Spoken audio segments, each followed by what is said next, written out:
From the end of World War II until 1962, the Western world, led by the United States, and the communist world, led by the Soviet Union, were on a continuous path of collision as the Cold War exploded in conflicts all over the world. The two sides faced off in direct confrontation in Berlin, but waged proxy conflicts in Czechoslovakia, Albania, Greece, Korea, Laos, Vietnam, and Cuba. And for 13 days in October 1962, the world came closer to nuclear holocaust than ever before.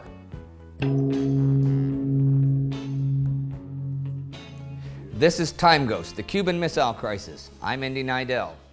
The Cuban Missile Crisis did not begin in Cuba.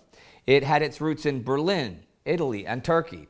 The domestic political situation in the U.S. facing the newly elected President John F. Kennedy, and in the USSR, where Nikita Khrushchev had taken power after a harsh 4-year struggle following Joseph Stalin's death in 1953.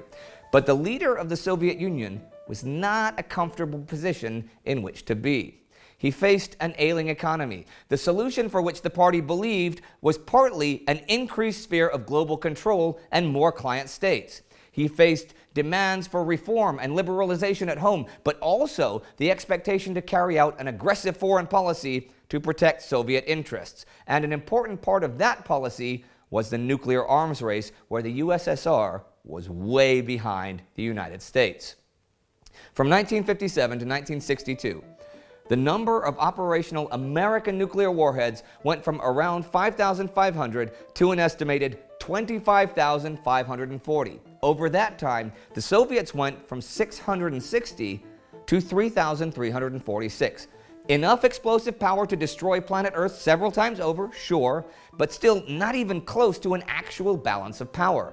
When John F. Kennedy was elected U.S. President in 1961, that situation would worsen still for the Soviets. While this was going on when President Eisenhower was still in office, the Cuban Revolution had ousted Fulgencio Batista and placed Fidel Castro at the head of the now communist Cuba. Despite extensive U.S. support, a close ally of the U.S. had fallen to communism, and, according to Eisenhower's domino theory, more Latin American states would follow suit.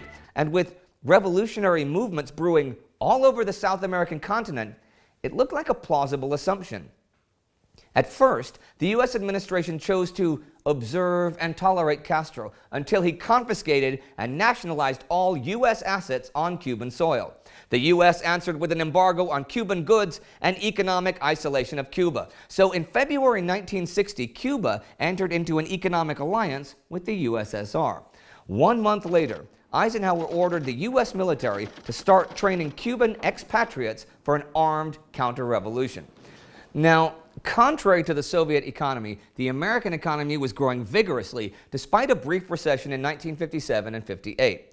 The U.S. had avoided the destruction that befell the countries in which the Second World War had been actually fought, and capitalized on a post-war global economy that desperately needed rebuilding. Despite this, though, there were deep divisions and deep challenges on the home front. There was a big fear that communism would spread throughout the world and destroy the American way of life, or even result in another world war. Also, when the USSR put the first satellite, Sputnik, into orbit in 1957, the American public wrongfully concluded that they had fallen behind the Soviets in technological development as well, and assumed that the Soviet Union had passed the United States in the nuclear arms race. There were racial and social injustices that split the electorate, and the young and ambitious senator from Massachusetts named John Fitzgerald Kennedy said he would take on all these issues at once. He ran his presidential campaign in 1960 on a promise of change. He would reform the country to improve equality and liberty for all. He would boost the economy by promoting technological advancement and commerce, and above all, he would be aggressive with the Soviets and close the perceived missile gap. Now, until the late 1950s, the prime deployment method for nuclear weapons was still bombs carried on planes. The U.S. was way ahead in the number of bombers, but this was based on an erroneous initial assumption that the Soviet Union was actually the leader in jet-powered bombers. This bomber gap, even when the truth was realized by the administration, was great PR to justify more defense funding, and so fictitious Soviet advances were dreamed up as policy by press release. But by the late 1950s, rocket development was creating a new way to deploy warheads much further and with less risk of them being prevented or intercepted. Intercontinental ballistic missiles, or ICBMs, could travel the globe in just dozens of minutes. Both the Soviet Union and the US were working feverishly to develop functioning ICBM programs, and on both sides, it was proving to be a substantial challenge. In 1958, the Gaither Report was issued by the U.S. Air Force, in which it was assumed that Russian ICBM deployment had reached at least 130 units and would increase to close to 1,500 by 1963. At the same time, an independent CIA report concluded the Russians had about 10 deployable ICBMs. In reality, the Soviets had 4, of which 2 were untested prototypes, while the U.S. had a couple of dozen. By 1962, the U.S. would have 177 ICBMs, and the Soviet Union would still have fewer than 40. The Eisenhower administration was well aware that the Gaither report was erroneous, and even suspected that the CIA report was an overestimation. But political opponents of the administration leaked the report, and it was seized upon by Kennedy in his presidential campaign. Kennedy went on the campaign trail promising to close the missile gap created by the Eisenhower administration's inaction in the arms race. Despite being repeatedly informed about the actual situation, Kennedy continued his promises.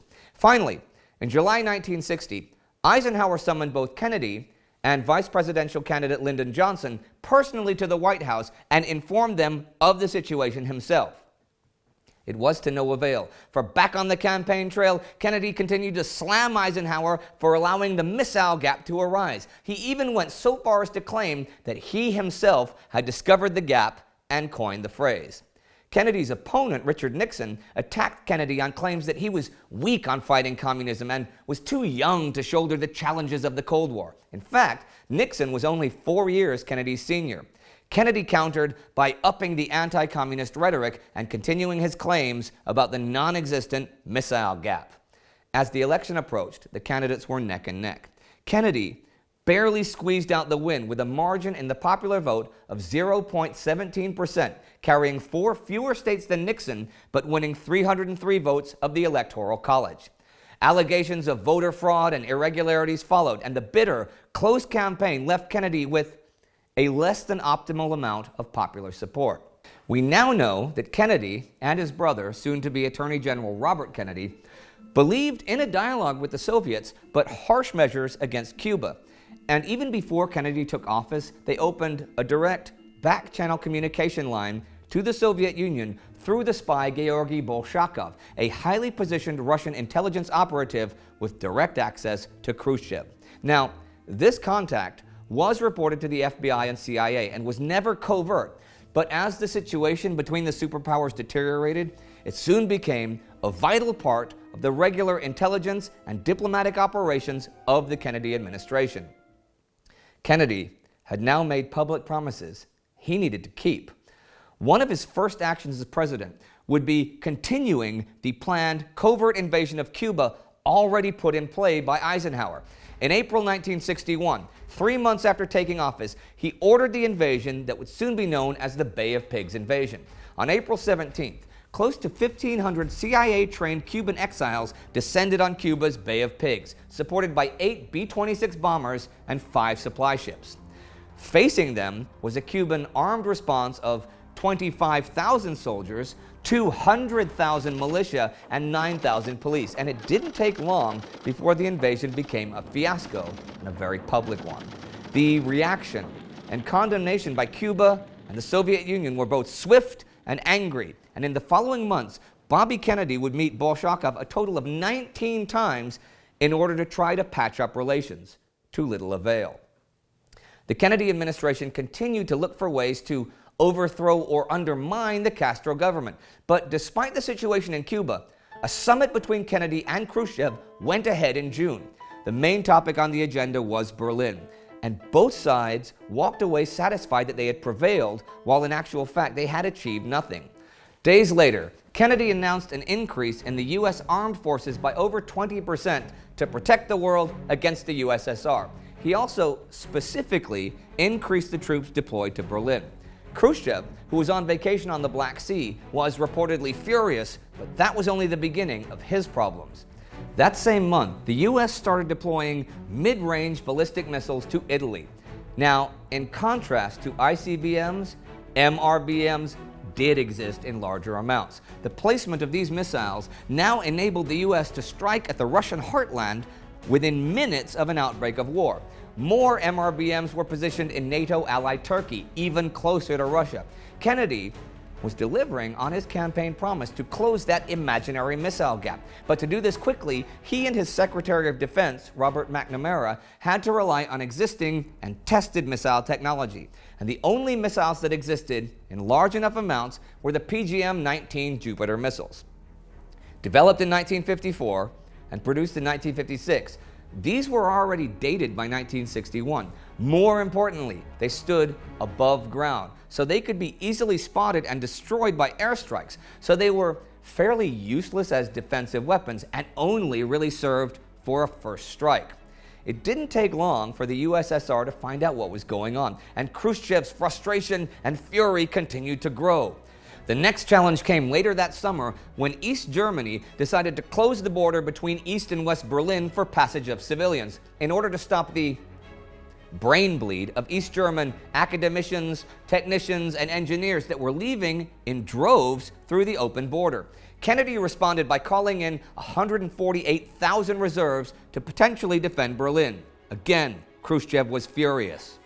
In October, after a few incidents where army vehicles were not allowed to cross the border, Kennedy's special envoy to Berlin, retired General Lucius Clay, decided to test the borders to see that U.S. Army vehicles still had free passage over the border. All right?